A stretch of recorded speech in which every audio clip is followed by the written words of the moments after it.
성가대 찬양 감사드립니다. 오늘 말씀 마태복음 5장 44절에서 8절 말씀입니다. 오랜만에 만나는 분들을 만나면 저한테 이렇게 교회 어떠냐라고 이렇게 묻습니다. 그러면 저는 별일 없습니다 이렇게 대답을 하곤 하죠. 제가 교회에 평일에 출근하면 일이 많든 적든 예배당에 와서 앉아 있을 때가 좀 많이 있습니다. 예배당에서 이렇게 기도하거나 특별히 뭘 하지 않아도 그냥 예배당에 앉아서 조금 시간을 좀 보내고 있죠. 우리가 교회가 여러 가지 일들이 많이 있고 또 직분이나 조직이나 예배의 동원 이런 것들 전도하고 이런 것들이 많이 진행되고 있지만 그런 것들이 교회에서 필요할 수도 있겠지만 그것이 교회의 본질은 아닌 것이죠. 저는 교회에 다니면서 우리가 그릇의 빈 공간을 사용하는 것처럼 교회의 운영을 위해서 여러 수단들이 교회의 중심이 되지 않았으면 좋겠다는 그런 생각을 합니다. 교회가 왜냐하면 사람에게서 시작된 것이 아니라 하나님의 은총으로 시작되었기 때문에 교회는 스스로 비울 수 있어야 하고 하나님의 영이 그 안에 채워지기를 우리가 기다려야 합니다. 교회의 그런 물리적인 요소나 사람이 만든 제도 같은 것들은 단지 우리가 학생들이 공부하기 위해서 책상이 필요한 것과 같은 것이지 그것 자체 어떤 그 제도나 그런 요소들이 목적이 되는 것은 어리석은 일이죠. 모든 것은 하나님의 임재를 위한 공간이 되어야 할 것입니다. 교회는 그리스도의 몸으로서 우리의 삶을 배우는 곳이 되어야 합니다. 예수님께서 이미 가르쳐 주신 그 길은 변하지 않는다는 것을 우리는 믿습니다. 그리고 그 믿음 위에서 우리는 그 길을 걷고 언젠가는 그 길에서 죽기를 원합니다. 길은 우리가 새로 만든 것이 아니라 본래의 길로 걸어가고자 하는, 원래 있었던 그 길로 걸어가고자 하는 우리의 마음입니다. 그것은 그동안 많은 사람들이 본래의 길로 걸어가려고 했지만 본래의 길로 걷지 못하고 곁길을 많이 만들고 곁길로 갔다는 것을 전제합니다. 그런 의미에서 교회는 근본을 지향할 수 있어야 합니다. 근본은 때로 파격으로 나타날 수 있는데 근본은 우리에게 익숙한 현재의 경험 체계를 초월하기 때문에 그렇습니다. 그래서 창의적인 발상은 근본에서부터 시작됩니다.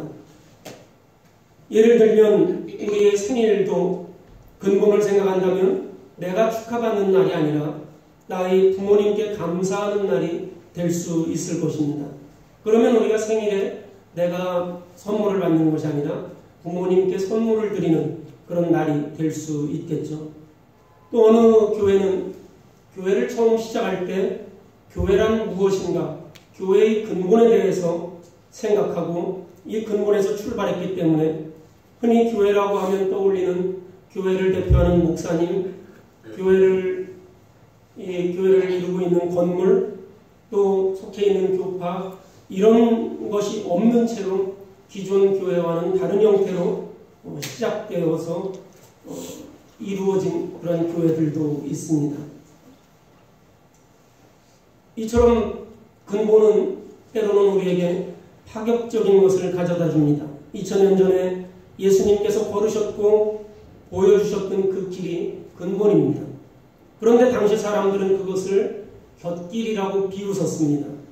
그 길은 왜냐하면 사람들이 처음 보는 길이었고 그 길은 초라하고 그 길은 좁고 거친 길이었기 때문에 그렇습니다.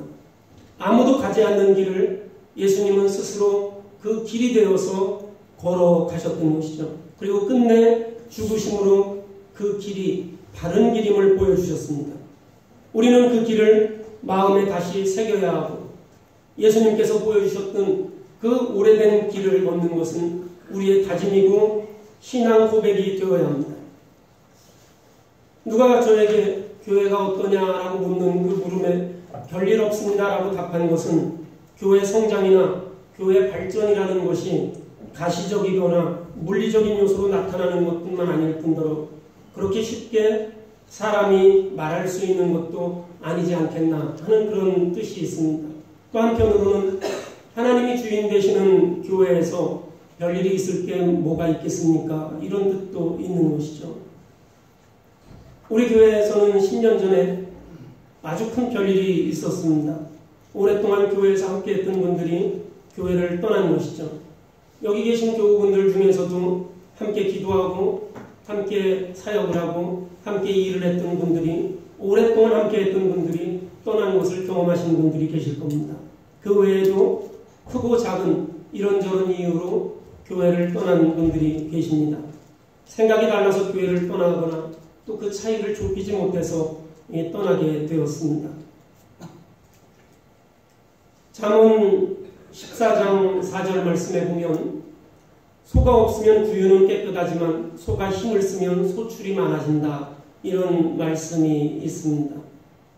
서로 생각이 다른 그러한 교인들이 없어지면 교회는 조용해지지만 다양한 지체들이 함께 교류하는 교회의 풍요로움은 줄어들기 마련입니다. 교회란 무엇인가, 또 교회가 무엇을 위해 있는가 하는 근본을 생각해 보게 됩니다. 오늘 읽은 마태복음 5장 44절 48절 말씀에도 근본을 말씀하고 있습니다. 세상을 운행하시는 하나님께서 악인과 선한 사람에게 똑같이 해를 떠오르게 하시고 의로운 사람과 불의한 사람에게 똑같이 빛을 내려주시는데 생명의 근원이 되시는 이 빛과 물을 차별하지 않고 주신다는 것입니다. 예수님께서 사형당하셔서 십자가에 매달리시던 그날에 예수님과 빌라도에게 똑같이 햇빛이 비춰졌을 것입니다. 하나님은 이것을 무엇이라고 말씀하냐면 하나님의 완전이라 이렇게 말씀하십니다. 우리 사람들에게 하나님께서는 말씀하십니다. 너도 이처럼 사람 가려서 좋아하지 말고 너를 괴롭히는 사람까지도 좋아해야 된다, 이렇게 말씀하시는 것이죠. 대단히 어려운 일입니다. 하나님은 우리에게 빛을 비춰주시는 분이고 비를 내려주시는 분이지만 우리는 햇빛이 나면 선크림을 바르고 비가 오면 우산을 펴야 되는 그러한 피조물인데 어떻게 하나님처럼 우리가 완전해질 수 있겠습니까? 아버지가 하시는 일을 아이가 똑같이 어떻게 할 수 있겠습니까? 오늘 47절 말씀에 예수님께서 아이를 타이르듯 말씀하십니다. 너희가 너희 형제 자매들에게만 인사하면서 지내면 남보다 나을 것이 무엇이냐? 이방 사람들도 그만큼은 하지 않느냐? 이렇게 말씀하시는 것이죠. 끼리끼리 놀지 말라는 그런 말씀 같습니다. 우리 같은 종교인들끼리만 좋아하지 말고 또 장로교인들끼리만 좋아하지 말고 연합교회 교인들끼리만 좋아하지 말고 해병대 나온 사람들끼리만 좋아하지 말고 같은 학교 나온 사람들만 좋아하지 말고 같은 지역 출신만 좋아하지 말고 이런 그 우리의 교제 방법, 내가 같은 학교 나오고 같은 지역에 살고 같은 교회를 다니고 이런 사람들과 좋아 지내는 우리의 그런 교제 방법이 틀렸다는 것이죠. 그리고 이것은 단순한 교제나 사교하는 그런 문제가 아니라 사람의 존재의 근본적인 문제라고 말씀하십니다. 48절 말씀 보면 그렇게 말씀하시죠. 그러므로 하늘에 계신 너희 아버지께서 완전하신 것 같이 너희도 완전하라, 이렇게 말씀하십니다. 사람의 근본에 대해서 말씀하고 있는데 우리 사람이 하나님처럼 완전해야 된다고 말씀하시는 것이죠. 중요한 진리를 이야기합니다. 사람을 가리지 않고 두루 잘 지내는 것이 사람의 완전함과 같다는 그러한 말씀입니다. 누구를 사랑하는가 하는 사랑의 대상 문제가 완전함의 초석이 된다는 것입니다. 완전함의 조건이 된다는 것이죠. 예수님이 공생애에서 이것을 가장 명료하게 보여주셨습니다. 하나님의 완전이라는 것이 우리 사람이 누군가를 사랑하는 사랑의 그런 대상, 조건, 이런 것들이 된다는 것. 예수님의 사랑법에서 사랑의 대상이 가장 중요하다는 것을 예수님은 보여주셨습니다. 예수님은 어떤 사람들을 사랑하셨습니까? 예수님의 사랑의 대상이 되는 사람들은 그 당시에는 죄인이었던 그러한 사람들입니다. 그리고 병자였던 사람들, 가난한 사람들, 정신병자들, 또 문둥병자들, 창녀들, 이런 사람들이 예수님의 사랑의 그러한 대상이 된 것이죠. 이 사람들은 사람들이 죄인이라고 여기지만 또 육체적으로도 굉장히 불결하다고 여겨서 그 사람들에게 가까이 가지 않는 그러한 존재였습니다. 그리고 그 사람들을 나와 구별해서 서로 분리한 그러한 삶을 사는 사람들입니다. 나와는 다른 사람들입니다. 죄를 지은 사람들, 병자인 사람들, 문둥병자들, 창녀들, 미친 사람들, 나와는 다른 그러한 사람들, 달라도 너무 달라서 특별히 격리해서 그들만의 세계에 살게 했던 그러한 사람들이 사랑해주지 않았던 사람을 예수님은 사랑했던 것이죠. 우리로서는 전혀 사랑스럽지 않았던 사람들을 사랑했습니다.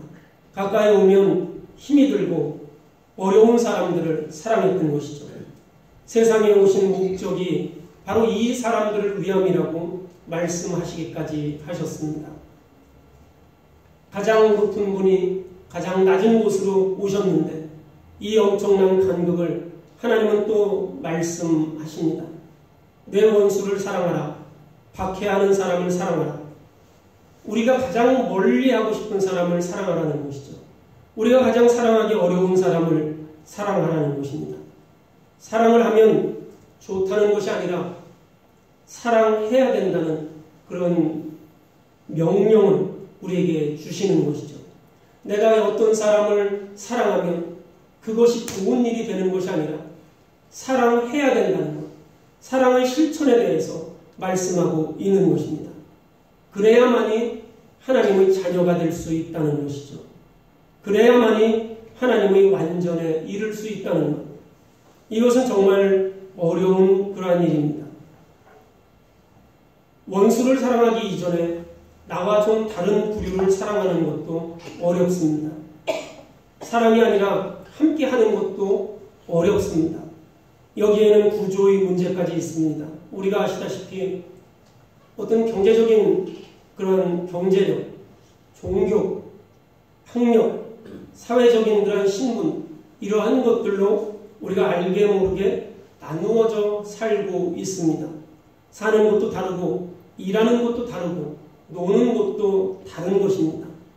나와 비슷한 사람들끼리 사는 것이 편하고 자연스러운 것이고 그러한 것에 우리는 굉장히 익숙해져 있습니다. 교회도 마찬가지입니다. 비슷한 사람들끼리 비슷한 수준끼리 모여서 예배하는 것이 굉장히 편안하고 그것이 나의 감정에 굉장히 좋은 그런 영향을 받는다고 생각을 하죠. 하나님은 그런데 이런 것들이 불완전한 그런 상태라고 말씀하십니다. 이것은 불완전하다고 말씀하십니다. 예수님께서 다 이루셨다고 하신 것처럼 너희들도 서로 사랑해서 완전해지라고 말씀하십니다. 그러기 위해서 먼저 작은 이룸, 작은 완전함을 만들어가라고 그렇게 말씀하시는 것이죠. 하나님이 똑같이 비를 내려주시지만 비가 오면 우산장수도 있고 비 때문에 농작물을 못 말려서 애태우는 농부도 있습니다. 우산장수와 농부의 희비가 엇갈리고 갈등이 생길 수도 있습니다. 농부는 비가 와서 좋아하는 우산장수를 미워할 수도 있습니다. 그렇지만 언젠가는 비가 그칠 것이고 해가 또 똑같이 떠오르지 않겠습니까? 그러면 그때는 우산장수가 농작물을 말리고 있는 농부를 미워해야 되겠습니까? 당장 눈앞의 욕심을 버리고 하나님을 바라보면 똑같이 나에게 은혜를 주신다는 것을 알게 됩니다. 비가 올 때 우산장수가 농부가 안 됐다는 그러한 생각을 가지고 해가 떠오를 때 농부가 우산장수를 생각하는 것. 그래서 비가 오면 우산장수가 농작물을 덮어주고 햇빛이 나면 농부가 말린 먹거리를 우산장수에게 갖다 주는 것, 이것이 사랑이고 이것이 하나님의 완전이라고 그렇게 성경은 이야기하고 있습니다. 이 사랑과 완전함의 중심에는 하나님이 계십니다. 우산장수와 농부가 서로 안 됐다고 하는 것은 하나님의 마음이고 그것이 하나님의 형상입니다. 우리 사람은 근본적으로 하나님의 형상으로 지음받았기 때문에 이 근본으로 돌아가야 우리가 구원을 받을 수 있습니다. 이 마음이 사람을 불쌍히 여기셨던 예수의 마음입니다. 눈앞에 있는 아집을 버리고 자기 자신을 비울 때 그 자리에 하나님이 오실 수 있는 것입니다. 하나님이 강제적으로 내 자리에 오시는 것이 아니라 하나님이 오실 수 있는 자리를 만들어 드려야 하나님이 오시고 사랑으로 오십니다. 사랑의 실천으로 완전함이 이렇게 이루어지게 되는 것이죠. 그곳은 사랑으로 갈등이 사라지는 그러한 평화의 세상입니다. 하나님의 근본이 일상이 되는 그러한 나라입니다. 하나님의 근본이 우리의 삶을 지배하고 있는 그러한 나라입니다. 천국이라는 것은 우리가 이 땅에서 잘 살고 착하게 살고 선하게 사는 사람들을 하나님이 픽하셔서 그 사람들만 모아서 만들어 놓은 곳이 천국이 아닙니다. 천국은 하나님의 근본으로 돌아가는 곳입니다. 천국은 우리 모두가 하나님의 마음을 갖는 곳입니다. 그곳이 우리 교회가 될 수도 있고 우리 가정이 될 수도 있고 우리 회사가 될 수도 있는 것입니다. 내가 하나님의 마음을 가지고 하나님의 근본으로 돌아갈 때 그곳에 천국이 이루어지는 것이죠. 그것이 종말에 만나는 하나님의 마음입니다. 그것이 종말에 만나는 천국입니다. 그것이 종말의 때에 우리가 가는 하나님의 나라입니다. 하나님을 내 모두로 받아들일 수 있는 것. 이 하나님을 내가 모든 것으로 받아들일 때 우리는 죽음을 이기고 영생을 얻을 수 있는 것입니다. 하늘과 땅과 물 속에 하나님께서는 그들이 살아갈 수 있는 길을 만들어 주셨습니다. 사람들도 각각 전혀 다른 세상에 우리가 살고 있는 것 같지만 사실은 모든 것이 하나님에게로 연결된 그 길에 우리가 살고 있고 하나의 세상 안에 우리가 살아가고 있습니다. 인간이 욕심이 있기 때문에 그 욕심으로 그것을 나누어 놓았을 뿐입니다. 하나님의 완전함을 파괴시켜 버린 것입니다. 서로 다른 것이 함께 어울리는 것, 그곳에 진정한 하나님의 평화가 그곳에 머물 것입니다. 서로 다르다는 그 속에는 원수까지 포함되어야 한다고 하나님이 말씀하십니다. 이 세상을 창조하시고 보시기에 좋았던 것처럼 하나님의 완전함이 우리 안에 함께할 때 저와 여러분이 이 땅에서도 천국의 삶을 누릴 수 있기를 주님의 이름으로 축원합니다. 같이 기도하시겠습니다. 아버지 하나님, 주님께서 우리에게 하나님의 완전함을 말씀하시며 가장 멀리하고 싶은 사람, 또 가장 멀리하고 싶은 것들을 사랑하라고 하시니 참으로 어렵습니다. 우리가 익숙하지 않은 사람, 또 익숙하지 않은 제도, 익숙하지 않은 것들과 함께 하라고 하시니 그것도 어렵습니다.